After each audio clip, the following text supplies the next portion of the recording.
Bonjour. Aujourd'hui, on change de sujet et on va parler du second macronutriment qui sont les glucides.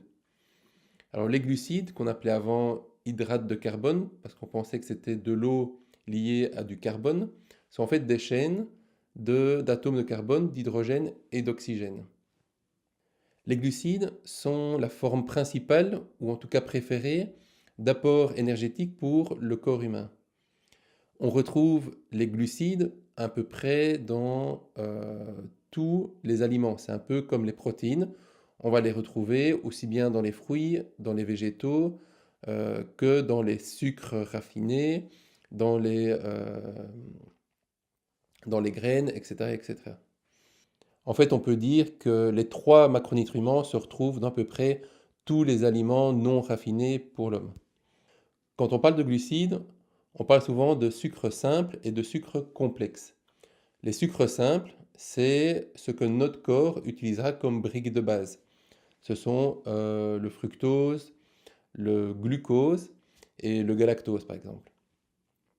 Ensuite, on a des sucres qui vont devenir de plus en plus complexes en combinant des sucres simples les uns avec les autres.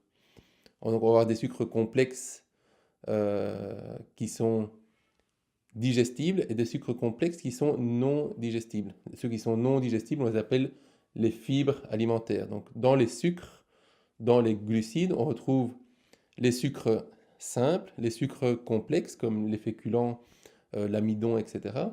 On va retrouver aussi les fibres et on retrouve les dextrines comme le maltodextrine qui est sans doute le plus connu. Alors j'imagine qu'à ce moment-ci de la vidéo, j'aurais déjà perdu à peu près la moitié parce que, comme vous l'aurez remarqué, quand on parle des glucides, on utilise tout un vocabulaire très compliqué qui, à mon avis, n'est pas anodin pour un peu brouiller les pistes. Donc comme je disais, d'un côté, on a les sucres simples que le corps peut utiliser directement, c'est les briques de base du sucre, on va dire. Et de l'autre côté, on a les sucres complexes qui sont des chaînes de sucre simple. Il y a des sucres complexes qui ne sont pas digestibles, qui sont les fibres alimentaires. Et il y a les sucres complexes qui sont digestibles, qu'on appelle généralement sucres lents. On les appelle lents parce qu'il y a un long processus de digestion pour pouvoir les décomposer en briques de base, qui sont les sucres simples. Alors, tous les sucres n'ont pas un pouvoir sucrant. En fait, uniquement les sucres simples ou les sucres qui composent deux sucres simples ont un pouvoir sucrant. Les autres ne sont absolument pas sucrants. Donc si on prend la maltodextrine, l'amidon, les féculents, etc., ne sont pas sucrants, ils n'ont pas un goût sucré. Contrairement par exemple au glucose, au fructose, au galactose, au lactose, qui sont tous des sucres qui sont sucrants. Ceci dit, j'imagine que je ne peux pas parler de sucre sans parler des édulcorants de synthèse comme l'aspartame par exemple.